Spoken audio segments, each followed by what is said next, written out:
All right, so now let's go to this. Let's go to this situation. The Spurs, maybe it comes out that Giannis wants to stay in Milwaukee, so he's not going to. The Spurs aren't going to be looking to trade him, and the Spurs end up, going with Dylan Harper. That's what the clear reporting is, that they want to take Dylan Harper. So in this situation, let's just talk about who Dylan Harper is. I do want to say that I did watch an extensive film on him. And for me, when I scout draft players, and I did this last year too, and I got a better feel for like who Stephon Castle was coming into the NBA. I like to watch full games. I don't just like to watch the highlight videos or things that people put together, just because you miss a lot of I just like to see what players are doing when they're not on the ball, when they're off the ball on defense, on offense. How engaged are they? How active are they? What position are they guarding out on the floor? Is the coaching staff giving them the main defensive assignments? Are they just kind of guarding like corner shooters, basically? Weak side players. So that's why I like to watch full games. So I watch multiple full games from Rutgers this past from this past season to kind of get a better feel for who Dylan Harper is as a guard. And so that's kind of where I want to start here. So again, if you want to read the full scouting report, it's over on the spotupshot.com. I just dropped that on Saturday. So I'm just going to kind of give us a quick breakdown of who Dylan Harper is as a player and kind of how he would fit with the Spurs based on my scouting report. So he is on paper listed as a 6'6" guard. He's a very versatile scoring guard from New Jersey. He played at Rutgers this past season as a freshman. He's only going to be 19 when he enters the NBA on day one in October. So that means that by age 22, in 3 years, he'll already have collected 3 years of NBA experience when he'll be up for his rookie extension. At the draft combine, he was measured without shoes on, and so his height ended up being 6'4.5". So basically, you had like that 1 inch with the shoes, so it's like 6'5.5". So again, that's why he's like 6'6", is basically rounding it up. So he's more of like a just rounded up 6'6" player. He also has, according to Draft Express, he has the physical body measurements of Dwayne Wade coming out of college. So again, when you think about physically, what does he look like? His body, wingspan, hand size, height, those kind of things, those kind of measurements. Think of like a rookie Dwayne Wade coming into the league, according to Draft Express. Some of his base stats here: he dropped 19 points per game for Rutgers, 4 assists to 2.4 turnovers, 4.6 rebounds, most of those on the defensive glass. 1.4 steals, and then he played in 91% of his team's games, started in 28 of them. And so when we look at his shot diet, he was mainly an attack inside first player, where 63% of his shots came from 2-point range, which is driving inside, getting into the paint, or going to the mid range. And then 37% of his shots came from 3. So again, he launched about 5 threes per game. He shot 33% on his threes and then 57% on his twos, which is really nice efficiency on his twos. He also is very similar to like Stephon Castle in the fact that he can get to the free throw line. He drew 5.8 free throw attempts per game and made 75% of his free throws. So again, he can get to the foul line, can be a little physical when attacking. One thing I talked about in the scouting report was that I've been reading this book by Dean Oliver, and Dean has worked for multiple front offices in the NBA, and so he talked about one of his experiences with the draft was when they were putting together the team that he was with, when they were putting together their scouting report. He wanted to see, of course, he just gives the description of the player, who the player is, but then also there was 3 key questions that they use in their scouting reports, and this is kind of what I applied to Harper. The first question was, what does the player do to get himself in an NBA game? And so again, for that question, the answer there is, Harper is a versatile lefty scoring guard. You just know that when Harper gets in the game, he's going to get you points, get you buckets, and he has different ways of doing that. He can be a downhill aggressive player who can kind of score inside. He's a lefty, so he tries to get to his left, but he can also finish going to his right. He uses like the spin move to get by defenders. He uses hesitation. He can reset the pick and roll. Drive in off DHO action. He can also use a step back to get to the mid range. That's a shot that he has, and that shot, his mid range shot, his little step back mid range, reminds me a lot of like James Harden kind of shooting, just because he is a lefty. But then also he has the ability to shoot the 3 ball, where he can shoot the spot up shot. That shot looks a little bit more like Harden as well. He can go to the pull up 3. He can go to the sidestep 3. There's a lot of different 3-point shots that he has in his arsenal, and he's not afraid to pull them. And the thing about Harper is a lot of the shots that I watched him make is that even though, yes, the college line is only 22 feet out, it's not like the NBA where it's almost 24 feet. He took like his threes like 2 or 3 feet away from the actual line. So he's basically comfortable shooting that NBA range which is basically at like 24 feet from the arc and 22 feet from the corner. So again, he has those three areas of how he's able to score. Plus, he can be physical with his size there at 6'6", 215 pounds to draw contact going inside. He's aggressive, and so he gets himself to the free throw line. And then not only that, with his passing ability as well, he can run he can run the point guard position. Plus, he can also he's comfortable playing off ball as well as like a combo guard. So again, that's more so where he would be as like a combo guard. And so there too, he's able to find teammates. He's able to kind of drive in, draw in two defenders, kick out to like the corners, kick out. He one thing he does pretty well is he drives in, draws in like two or three defenders. Then he'll find like a big or a wing cutting, and he can throw that pass to them. He can throw the alley-oop pass to cutting players. And then out in the open court, he's very dynamic, where he can really turn on the jets. He shows a speed burst when he gets in the open court by being able to finish with layups and dunks. Also being able to throw alley-oops to his teammates or finding players, running ahead and kicking out those kick-out passes to them.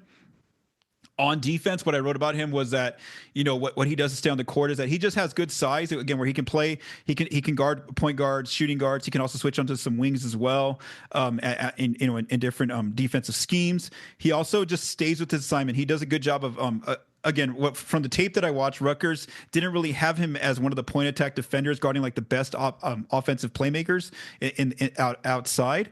But what he does is he kind of stays like those wing corner shooters, and he does a good job just staying with those players, watching his peripheral vision, making sure that he's always near them and kind of staying in between. And I would say one of the highlights that he has defensively, one of his skills, is that he's good about blowing up passing lanes, where he can kind of stay within the ball and his man, and he's kind of always kind of scanning, keeping his body in between that window. And then if he sees that the pass is there, he's not afraid to kind of just go in, jump at that pass, get a deflection or a steal, and then take it down court for a dunk or a layup. That's where I saw a lot of his steals come from, was not really like guarding the player one-on-one. It was more so blowing up those passing lanes. The second question that Dean wrote in that book is the second question is, what causes the player to fail? Again, I didn't see too many deficiencies in Harper's game. But the two areas that I saw were more so on the offensive end, where turnover issues. There's times when, again, he's a young player. He was only 18 starting his season, where he kind of like drives inside and into like multiple players, and then they kind of rip the ball from him, kind of steal it, or he stopped his dribble going inside, or whenever teams basically double teamed him or trapped him at times, he had trouble doing that, kind of getting out of that situation, ends up throwing the ball away or gets tipped or something like that. So again, that's expected from a young player, to have some turnover issues, especially with he and Ace Bailey being the two go-to players for Rutgers. Defense were scheming to try to stop them at all costs. That was kind of the defensive game plan. And then I would say too, the fact that he shot 33% from three, his shot can be inconsistent. What I mean by that is that he'll have games where he goes like 1 of 5 from three, in multiple times when you look at his game log. But then he has games where he goes like 4 of 7, 5 of 8. He has games where he makes multiple threes. So again, I would just say it's that inconsistent shooting, but he does have good form on his jump shot. Like I mentioned, his shot looks very similar to like De'Aaron Fox or James Harden, because he's a lefty. And then also, I would say too, I think part of this is just the tape that I watched, but some of the games when he's off ball defensively, he's not really as engaged, or like, he's not losing his man, but he's also not like, scrambling or like, just constantly staying in plays or trying to disrupt things.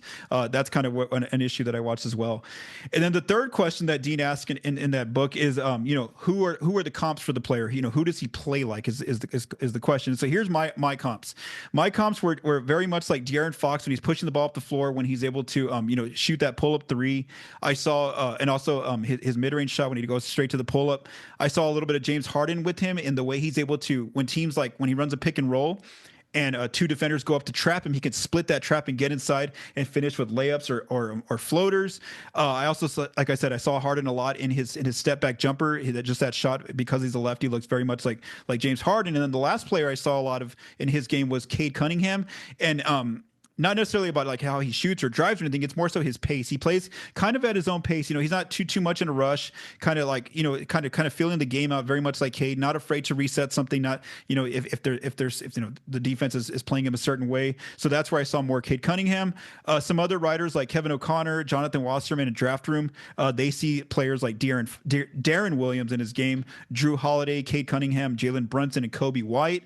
And then lastly, this week at the draft combine, Harper was actually asked, who do you play like, or who do you think you play like? And he said James Harden, Cade Cunningham, and Shai Gilgeous-Alexander. So again, that's even who Harper sees in himself, as he kind of maybe who he models his game after, or who he kind of thinks he plays like. He just said like a big guard, like those players. Now, the question about his role, let's just say the Spurs do draft him. I think that if the coaching staff gives that opportunity, I think he can battle Stephon Castle for that starting shooting guard spot. So let me explain this. So of course, De'Aaron Fox will be the starting point guard. At the 2, you most likely have Castle going in. Then you have Devin Vassell at the 3, Harrison Barnes at the 4, and Wemby at the 5. Again, this is assuming that the Spurs don't make any kind of trades or anything like that. Add different players to the team. Now, here's why I say that I think he can compete with Castle. Let me just say kind of like what they both bring. So they're both obviously dynamic scoring guards. I will say Castle has the upper hand in these areas where he has the experience. He's already played his rookie year, so he kind of knows what to expect from the NBA game. I will say I think Castle's a more dynamic passer than Harper, where he sees different angles. He can throw more difficult passes, like being on the strong side, throwing to the weak side with one hand, over his shoulder. And then also I think that defensively, Castle's a better, on-ball defender where the Spurs, can trust putting him on different players, from like Steph Curry to Devin Booker. He's one of those point of attack defenders. Really, that's what he's known for, is his defense. So again, I think that's where Castle has the upper hand and why he's probably going to get the starting job. However, here's why Harper, I think, has a chance to compete for that second spot. It's because of, again, he kind of brings that same scoring volume to the Spurs, where he can score inside, he can get to the free throw line, and then also I think that he's just a better outside shooter coming in from where Castle was a year ago, and even where Castle finished this past season. I think that with the looks he's going to get from the Spurs by the fact that De'Aaron Fox and Wemby draw so many defenders their way, he's going to get better shots. And from what I saw on the tape, he shot better from the spot up 3 than he did maybe those pull up threes or step back threes. So I think the shooting really gives him the edge there to possibly get into the starting lineup. But again, overall, I do think that Castle will be the starting shooting guard. Barring any kind of significant changes to the roster. Now, even if Harper doesn't get into the starting lineup, he's still going to be able to get a lot of minutes and play in different lineups. And so, again, I think he would, by letting him come off the bench, he would get to play alongside either Blake Wesley, where Harper would be like the 2, or he could play alongside Julian Champagnie, where Harper's like the backup point guard. And this at least allows him to kind of learn the NBA game with less pressure, I would say, just because, he's getting to go against second units there, kind of filling in for either Castle or Fox. Plus, in different lineups, I think he'd get to play alongside Fox or alongside Castle. And then I think Coach Mitch Johnson could be very, because of the fact that all 3 players are scoring guards and they're versatile scoring guards, they can move the ball, defensively, they're not going to lose their man. I think that if Coach Johnson wants in certain lineups, he can just have all 3 guards out there, a trio of 3 guards, and see what they can do out there. And so I think that because they're versatile players and Harper's very comfortable playing off the ball along with Castle, I think that would work as well, just to throw out some different lineups with 3 guards if they need to. And so in the long term, again, next season, I see him most likely as the backup point guard. But then in the long term, the Spurs can have Harper and Castle on the roster while still having Fox. And then let's just say that, Fox signs a 4-year extension this coming off season. He plays until age 31. Then at that time, the Spurs can determine, do they want to continue with him, or do they want to give this backcourt, just make the Harper Fox backcourt, not the Harper Fox, Harper Castle backcourt, the backcourt of the future. And those 2 players will still be, very, very young, not even reaching like the prime stage of their career yet. And so that could, again, that's the overall goal, is to have Harper and Castle become the Spurs' backcourt of the future, down the road, once maybe Fox is starting to, exit his prime years from now. So again, I think that's kind of where Harper would fit, and that's what I wrote about over there on the spotupshot.com. I do want to mention that I'm also going to be writing one more scouting report on a top 5 pick, and that's going to be Ace Bailey, who is mocked 3rd, just to kind of see what, I've already started that process, but I just wanted to see where's his game at, who is he as a player coming in, and answer some of those questions that I asked about Harper.